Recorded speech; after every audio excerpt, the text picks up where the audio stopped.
Carl Jung was a Swiss psychiatrist and psychoanalyst, and together with Sigmund Freud and Alfred Adler, Jung was one of the founders of psychoanalysis, or the so-called modern depth psychology. In spite of being highly praised by Freud, Jung departed from his teachings, eventually founding his own school of psychology, called analytical psychology. Apart from psychology, Jung had a great influence in many fields, including psychiatry, anthropology, archaeology, literature, religious studies, and philosophy, and his philosophy is often referred to as Jungian philosophy. He has also published multiple books like The Psychology of the Unconscious, Man and His Symbols, The Archetypes and the Collective Unconscious, Modern Man in Search of a Soul, The Psychology of Transference, Memories, Dreams and Thoughts, and the relations between the ego and the unconscious. According to Jung, the entirety of an individual's being can be described by our psyche, encompassing all of our conscious and unconscious aspects. One very important aspect of the former is the ego. The ego is the center of our consciousness. It regulates everything that we're conscious of and decides how to and on what to act. However, since it's limited to what you're conscious of, it cannot help you become any more authentic than you already are. For that, you would have to tackle the unconscious, and as the term suggests, this concerns a great deal of our being that we're mostly unaware of. Jung divided the unconscious into two layers: personal unconsciousness and collective unconsciousness. The former is simply all that you are but not aware of. This will include hidden emotions, forgotten memories, ambiguous or unconscious feelings, repressed thoughts, etc. The latter, however, is more complicated. It encompasses those unconscious feelings, thoughts, instincts, and more that all people have or have had in the past. The other things universally inherited by humans. According to Jung, these shared mental concepts appear as archetypes. These can be found in mythology, fairy tales, and other stories as the hero, the villain, the helper, etc. And they are also to be found within people. In everybody, there is a cultural and generational urge to take on all kinds of universally known and recurring personalities. Generally, people tend to suppress the unconscious parts of their psyche. They pretend, often to the extent of fooling themselves. But the suppressing of your unconscious is exactly what sustains your inauthenticity. How could you ever become who you truly are if you don't even know yourself? Jung says that the truly authentic life is tied to your inner life. You need to know who you are within in order to be yourself.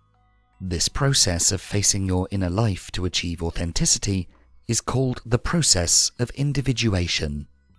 Individuation, in short, is a process by which individuals can set out to become more fully themselves. It allows those who undergo it to truly face who they are and to strengthen their sense of authenticity. This process is not meant to eliminate the unconscious, for that would be disastrous, but rather to bring harmony and balance between the unconscious and conscious without having one rule over the other. According to Jung, it's crucial to face 4 of your archetypes in order to go through the individuation process. These are the persona, the shadow, the anima or animus, and the self. In this video, we will guide you through these 4 archetypes and how they can help you become truly authentic. Number 1. The persona. Jung says, the persona is a complicated system of relations between individual consciousness and society. Fittingly enough, a kind of mask, designed on the one hand to make a definite impression upon others, and on the other to conceal the true nature of the individual. As Jung said, persona can be roughly described as a mask, which is a reference to part of the costume an actor would wear on a theatre stage. This is because the persona basically functions as your social mask.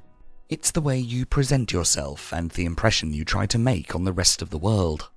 According to Jung, the persona is inherent to human nature.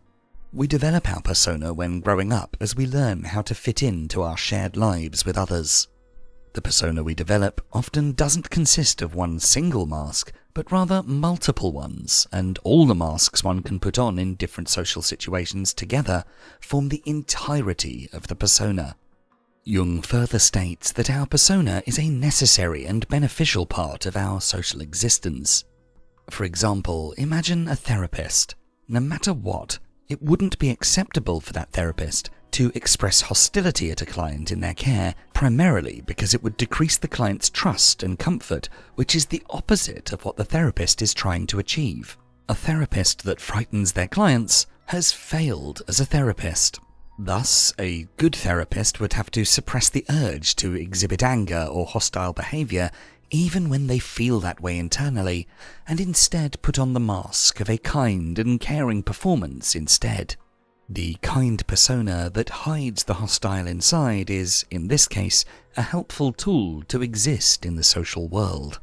The persona can be described as a translation of the ego to the outer world, a way for the ego to interact with its social environment. However, in addition to being a way of presenting yourself, the persona is a way of concealing yourself as well. Behaving in accordance with your persona is often compared to pretending or acting. In other words, you fake it. This can lead to undesirable results, such as over-identification. In the case of over-identification, our persona becomes an unconscious part of ourselves that we cannot distinguish from our true inner self, therefore losing sight of who we truly are as an individual. We become blind to our individuality and instead over-identify with the mask. We lose sight of our actual desires and needs and get stuck in a role instead. Imagine a school teacher who, unable to let go of the persona they put on when teaching, becomes too dictating at home. We can say of many people that they over-identify with their persona. Although it is natural and necessary to put on a bit of a front when interacting with other human beings, like when avoiding telling someone what you think of their appearance in order to be polite, it should not become who you think you are. And, according to Jung, over-identification is not possible in the long run. The pretense is not durable. Instead, eventually, our personas will enter the phase of disintegration. In this stage, we either intentionally or unintentionally shatter our persona. We lose our performance. In the people around us, this may present in burnouts, identity crises, or losing your way. It may result in a teacher finally snapping, for example. This may leave us in a state of chaos, with no idea who we truly are and no way to return to our familiar performance. In this stage, one generally feels disoriented and lost. However, there is a way to have our persona complement our true self instead of clashing with it. This process is known as restoration. By restoring, Jung means developing a flexible persona that doesn't collide with their true self, but rather helps their true self navigate society. The restored persona should be a persona one is aware of. One knows that they're putting on a certain act when they do so, and they know who they are without their persona. By being conscious of your persona, you can choose to integrate your true self into it. Instead of acting against how you want to, you can find out how to combine your individuality into your persona. Going back to our example of the therapist, if they wanted to integrate their negative feelings, it would mean acknowledging their feelings and setting the right limits. They can still be kind and helpful, but as soon as the anger or bitterness becomes too prevalent, they should acknowledge it and take more time for themselves, instead of pushing it down. This would mean saying no to clients, telling people, "Sorry, I'm taking a day off," and taking rest to recover and reduce the negativity. They don't need to outright deny their true tendencies. Restoration of the persona is the only way to combine your true, authentic self with the rules of the social world. This is the way to live your most authentic life within society. Number 2. The shadow. According to Jung, everyone carries a shadow, and the less it is embodied within the individual's conscious life, the blacker and denser it is. At all counts, it forms an unconscious snag, thwarting our most well-meant intentions. The shadow self consists of all the parts of ourselves that we consider bad, reject, and repress, like our anger, vanity, impulses, dark thoughts, shameful tendencies, and so on. In many cases, they're traits or desires that are rejected by society as a whole. The idea that one shouldn't have these characteristics has been taught from childhood onwards, and thus we deny its existence. However, denying them doesn't make them go away. Instead, they're simply in our blind spot and impact our ability to be a free individual. Hence, they have negative consequences for our lives. Jung states that in order to become who you truly are, we must consciously get to know our shadow selves and find ways to integrate it into our personality instead of ignoring it. Our repressed traits are here to stay, and only if we accept and embrace that can we become who we truly are. The repression of our shadow self feels natural, and it's incredibly hard and uncomfortable to try and look straight into the aspects of ourselves that we despise or fear the most. How could someone who takes great pride in their kindness and generosity ever acknowledge their raging envy? How could someone who sees themselves as fully confident ever address their insecurities? Well, in most cases, they don't. And ironically, those who know their shadow selves the least are also those who are most bothered by them. The more something is repressed, the more it wants out. That is why we can suddenly say something we wish we hadn't, why we sometimes can't hide our negative emotions from our faces, or why we might take extreme action on impulses that we then later regret. The repression of our shadow self leads to a quick temper, feelings of loss of control, and delusions about yourself as a person. When one generally considers oneself a gentle person and suddenly finds themselves lashing out, you might find that your entire image of yourself is being called into question. The shadow makes us act in certain ways that will make us think, "Why did I do that?" The repression of our shadow may also manifest in overreaction to negative qualities of others. This is called projection. We project those things we don't like about ourselves onto others.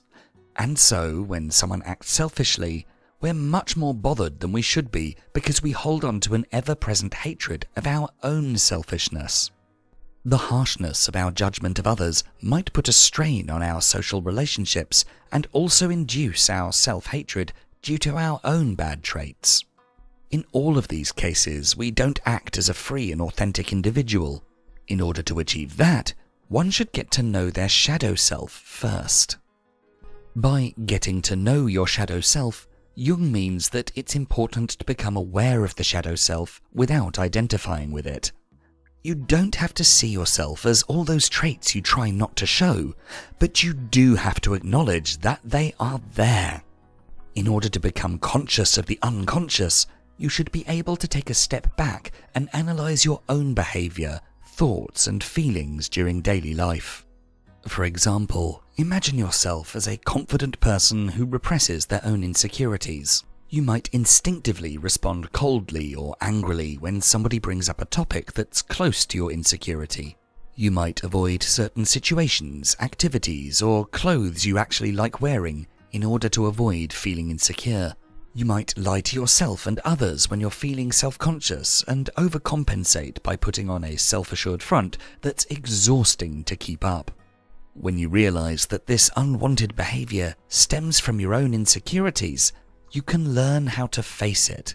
This includes finding out where your insecurity comes from, for example, a past rejection, and approaching this experience with kindness and clarity.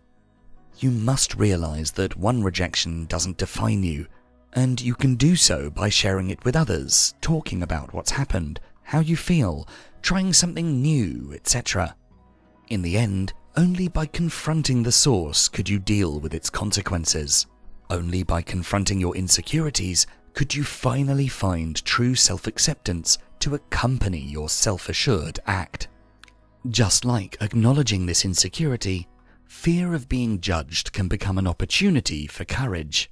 Acknowledging anger can become an opportunity for justice or stress relief. Similarly, bad thoughts or unacceptable desires can be dealt with, and you can learn to forgive yourself for them instead of pretending they don't exist. When you manage to work with your shadow self, then you take a big step closer to living the life that's most true to you. Only those who know and accept themselves fully are able to live authentically. Number 3. The ANIMA or ANIMUS. In the words of Jung, wholeness is not achieved by cutting off a portion of one's being, but by integration of the contraries. Let's take a deeper dive into the shadow. Within our shadow self, we house psychological qualities of the opposite gender, also known as contrasexual aspects. Jung believed that if you're a woman, you have an inner personal masculine psyche, or animus, within you.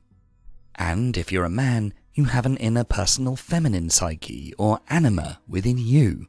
However, due to societal and even personal pressure to behave more manly or more womanly, we tend to neglect these subconscious qualities. Our anima or animus goes ignored by our persona and repressed by our ego, and that can come back to bite us. The anima and animus, as he described them, are based on the Greek terms of eros and logos. Eros is associated with creativity, passion, connection, and wholeness. Logos is associated with rationality, objectivity, power, and action. Jung doesn't rule out that women might have a repressed anima as well, and that men could be in possession of a repressed animus too. Anyone could have any mix of the two. But women having an animus and men having an anima is most common, and these remain in the unconscious. We're taught to adhere to gender roles and to believe that embracing contraries within yourself is neither possible nor desirable. So our ego expresses our external gender identity, and so the anima or animus, our internal contrasexual parts, often go ignored and repressed. Think of the famous expression of "boys don't cry." Showing emotion, especially sadness, is often seen as feminine and weak, coming from the male members of Western society. One cannot be a man and sensitive. Thus, men often end up suppressing their sensitivity and emotions. But their sensitivity is still hidden in their anima, and the more one tries to push something down, the more it will end up controlling them. The denial of your anima or animus will not remove your feminine or masculine tendencies, but only twist them into something ugly. The man who suppresses his sensitivity and never cries may become severely depressed due to the loneliness of hiding his emotions, or have uncontrollable outbursts due to the pressure of having to keep it all in. To avoid these hardships, it's important to learn how to recognize and accept your contrasexual aspects. This way, we can balance our contrary traits and find harmony within ourselves. In order to become aware of the anima or animus within oneself, it's important to analyze your own behavior and insecurities. It requires self-analysis and self-questioning.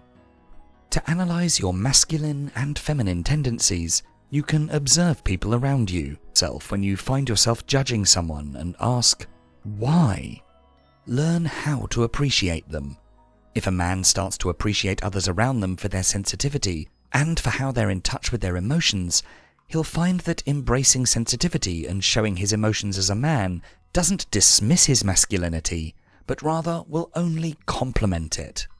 Other examples of men integrating their anima into their daily life include men embracing their passions, creativity, treating others gently, starting to feel more comfortable asking for help, etc.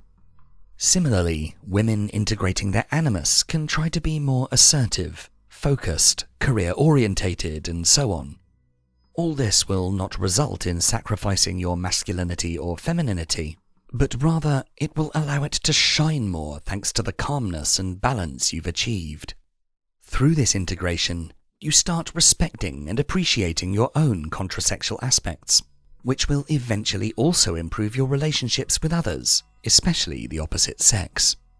Once your anima or animus is integrated, you become more yourself. You will be balanced, harmonious, and authentic. Number 4. The Self. In our final quote from Jung for this video, he says, "The self is not only the center, but also the whole circumference which embraces both conscious and unconscious. It is the center of this totality, just as the ego is the center of consciousness." According to Jung, the ego comes from and is included within the self. He compares the self to a circle or mandala. If you imagine a mandala or a circle with a smaller center within, the outer layer will represent the self and the inner middle the ego. The ego concerns itself with the conscious, while the self is concerned with your entire psyche. This includes both all that is conscious and all that is unconscious. The self is the archetype of wholeness. The self is generally presented as the unity of opposites, or as the unconscious and conscious perfectly combined. It regulates your conflictions and it offers a way to strive for a perfect balance within yourself. It encompasses everything we are, everything we once were, and everything we can be. Jung even described the self as the God within us, as it has the potential to become anything at all. Moreover, it's heavily embedded into the collective consciousness.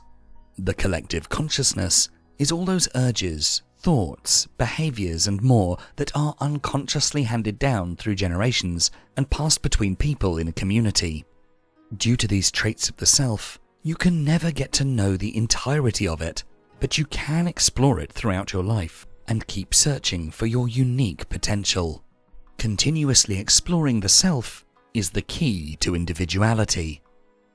When we pay no special attention to ourselves and our archetypes, and let ourselves be driven by our impulses, unconscious urges, etc., the self is locked away from us. It is there, but not in a way we can access. Thus, we cannot explore ourselves, and we cannot show our authenticity to the world. Since we cannot access the self, we also have little say over the ego that arises from it. If one represses their fear of judgment and rejection, for example, they'll never be able to truly commit or fully be themselves without shame or worry. Their ego can't work on this because it's not even aware of the problem, let alone how to solve it. So in order to become more ourselves, we have to increase our consciousness, because that way we broaden what the ego has access to, and thus what it can work on. We can't improve ourselves without exploring the self, or else it can result in someone acting out of character, experiencing feelings and thoughts that confuse them, and experiencing little control over who they really are. In order to resolve this, it's important to face your persona, shadow, and anima or animus, and learn how to integrate them into our conscious being to finally get access to the self. Being able to explore the self is thus the final and overarching stage of a successful individuation process. Whatever you find within the self, be it insecurities, bad habits, hidden passions, etc., you must acknowledge and embrace them instead of pushing them away. You work with them and integrate them into your behavior instead of fighting against them. By doing so, we can truly get to know and improve ourselves throughout our entire lives. This ends with us being finally free to explore who we truly are as individuals, to find balance and to become anything we want to be.